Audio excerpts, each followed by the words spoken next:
welcoming you all today.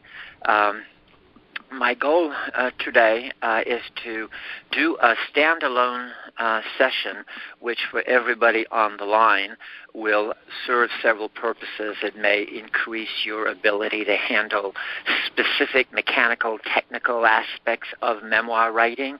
It may motivate you to continue writing and make you feel firmer in your conviction to write a memoir. And it may even possibly get you to write if you are coming on and have not been writing.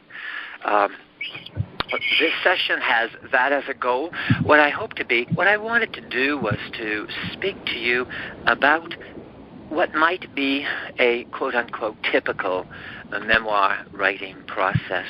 I understand that everybody's commitment to memoir writing is individual, and everybody's story is individual, yet there seems to be some sort of process that people that I have worked with over the years have lived.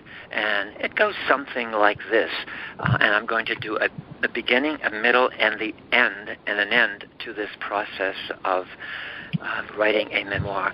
At the beginning, oftentimes there's an excitement, at last I'm going to write this memoir. I've been thinking about it, and now I'm retired, and I'm going to do it. So that's the beginning process. For some people, it's a real excitement. For other people, there's a certain apprehension. You've put it off long enough. Now there's no reason to, but you feel apprehensive. You feel, well, why should I succeed? Who am I to do this? Why will it come off? So that's another feeling that people can have at the very beginning of the writing process. When you have excitement, you usually plunge into it, but not always. Sometimes the excitement is enough to keep you going without writing for a while, but the apprehension is almost surely to be something that stops you from writing. And apprehension can occur at the beginning, or it can occur at a difficult point in the story. When you feel that apprehension, I always think that setting yourself up with a schedule is always a very wise thing to do, to say, I don't feel like writing, I feel this is really difficult, I don't want to face it. Okay, I'm going to write X minutes a day, a half hour, 45 minutes, 60 minutes, you choose. But you make a commitment, and it's like the commitment to go walking every day, or to go to the gym every day, or to go swimming every day. There's some days when it's cold and you just don't feel like getting out of bed to go swimming early in the morning. And somehow you know that if you do, you'll feel better. And writing your memoir is a bit of the same exercise. Some days you don't feel like doing it, but if you have a schedule, you are more likely to do it. Also at the beginning, it's completely reasonable to ask yourself if you have the skills to pull off writing.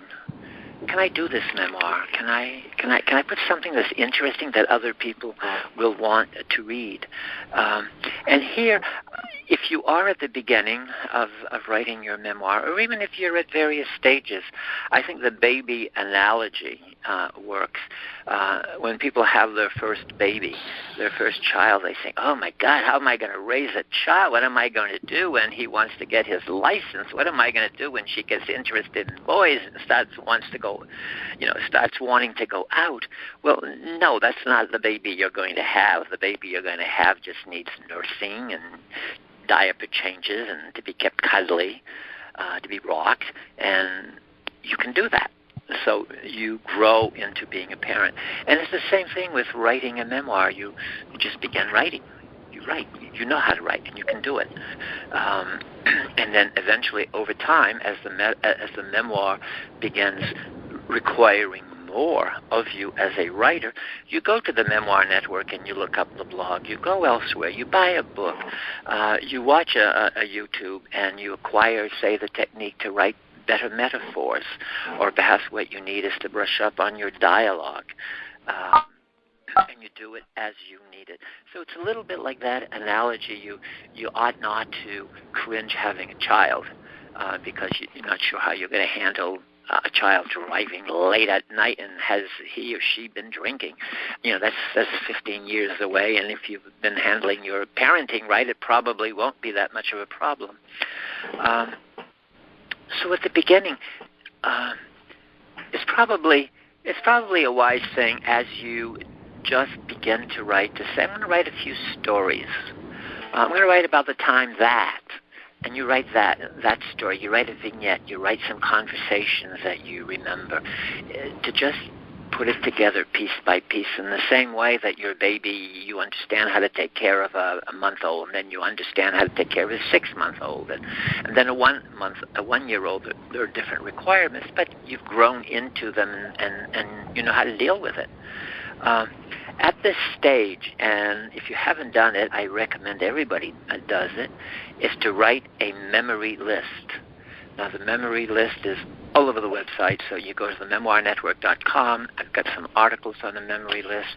It's a list of everything you remember about a person, a particular person, event happening. And that has several values. One is that it stimulates your memory. People will say to me, oh my gosh, I had no idea that I remembered all this stuff. Before I started writing my memory list, I was sure that I didn't remember much. And now I understand that I remember quite a bit more than I thought I did. The memory list will also help you to create a timeline for your story. The timeline can occur at the time of writing the memory list, or it can occur as you are writing. You will need a timeline. Inevitably, you will find that as you write your story, you will have confused things. You will have put something in 1 year when it really belonged a year earlier or 2 years later. It just happens. And so once you write your timeline, you begin thinking, oh, this couldn't possibly have happened then. Because this other thing was there. I did that recently in my own memoir when I put an event in 19. It doesn't seem like it's a shattering thing, but I put it in 56, and it really occurred in 55. And in 55, the interpretation that I give it has to be different, because what I was feeding into my interpretation had not yet happened. So a timeline remains important. If you have not done one, regardless of where you are in your writing, it's really interesting and useful to go down your story, and wherever you have a doubt, wherever you say, did this really happen, put a timeline and then verify that it happened at that time. At a certain point, you arrive at what has to be the middle of your story. Your text is getting longer and longer, and you have collated quite a lot of material already, and you have to now begin to make decisions about your memoir. Oftentimes, people who have been writing quite a bit will relate that, I thought my memoir was about X. X is very interesting, but I really think it's about Y. And now I've got to shift the story. Now, this is a very common occurrence. People say, but I already wrote 12 stories about X, but now I want to make it about Y. Do I throw it out? Well, you can use it as flashback. Or you can simply leave it out of this book and write another book. Or you can simply collate those stories, and perhaps those are really family stories that your kids may enjoy having. They really aren't part of the book. A memoir, in the end, has to be about one thing. Now, there's a lot of things that go into your memoir. So there could be your marriage, there could be your career, there could be your spiritual life, there could be health, many, many things. But in the end, there's one theme that underlines it. There's one hero's journey that your memoir is about.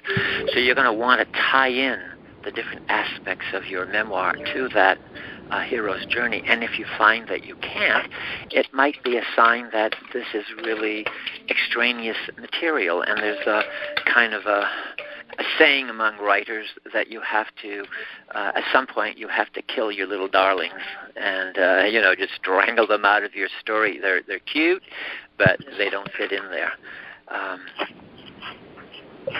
What to pull out and leave in can be a difficult decision, but it always comes down to, does it contribute to the nature of the story?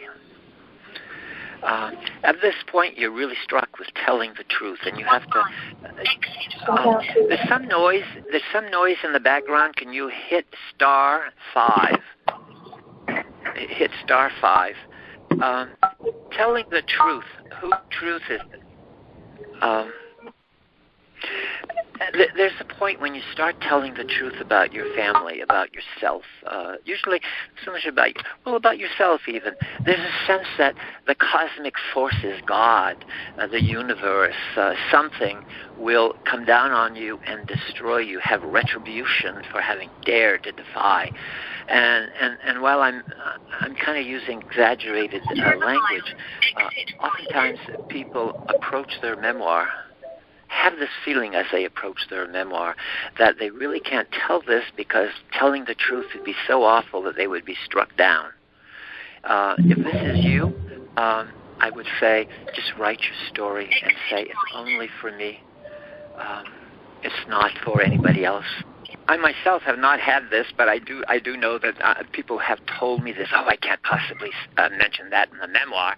What would my sister say? She would never speak to me again. Concurrent with this is the pain of telling the truth. There's always pain, even if you're not afraid of that retribution. There's a pain that you don't want to live. You're perhaps an abandonment, perhaps death, perhaps poverty. There's something that you want to hold back because you don't want to visit it again. If it's possible for you to write around that story, to write some other story, and then to come back to that story, if possible, every once in a while, sometimes people have said, this is too much, I can't write anymore, I'm going to see a therapist, and that's a valid thing too. What I say is that your pain, writing through your pain, and writing through your pain in detail, the sense details, the sight, the sound, the smell, the touch, the hearing, the more of this that you do, the more a handle on the pain you will arrive at. You might have to take breaks because you need to kind of refresh yourself. You need to strengthen yourself, and that's all right too. If you need a break, take a break. At one point, as you're in the middle of writing your memoir, you start to think of a deadline. You start to get to the end. And this is a good time to tell people that your memoir will probably be finished in the spring. It applies a little pressure on you to get going. At this time, you begin to rewrite from the beginning. And you continue to eliminate, you continue to realize things are out of place. You arrange according to your chronology, and you begin introducing things like foreshadowing and suspense into your story. Then ultimately comes the end of your writing, and you wrap up. You know you have to wrap up. It's time to wrap up. Sometimes people, because you've been writing for so long, because it has felt so good, because you've enjoyed it, you're reluctant to let it go. Everybody feels that. But letting it go, you must. Perhaps you need to write another book. This is a time, too, that you need to commit to polishing, to be sure that it's polished, and perhaps it's time for you to work with an editor. An editor can really see your book with fresh eyes, new eyes, and really recommend changes. It's a time also when you're struck with what could be the insignificance of your story. As you send your book out into the world, there is a fear that people will say, what? She spent 2 years writing this book? And yeah, of course, everybody feels that. I feel it. There isn't a writer in the world. I was reading a biography of Virginia Woolf, and every book that went out into the world from Virginia Woolf, a writing of her stature, a writer of her stature, and every book that went out, according to her biographer, her nephew Quentin Bell, she was sure that she had failed, that this book was a complete flop, and it was insignificant, and there was no point. She might as well hold it in her drawer, in her file cabinet. So if you feel that, it certainly isn't a new thought, and you will find that an editor also at this point can help you. It's a good time also to send your book out to readers, readers who are willing to go through and to ask you questions about your book. You don't necessarily want readers who are going to be supportive, like I don't know, your best friend. You do want to ask readers whose judgment, whose willingness to critique your text you can trust. And then if you are interested, it's time to explore publication for the world. And at this point, you do some marketing, which is beyond what we do here at the Memoir Network. So this is kind of an overview of what writing generally is.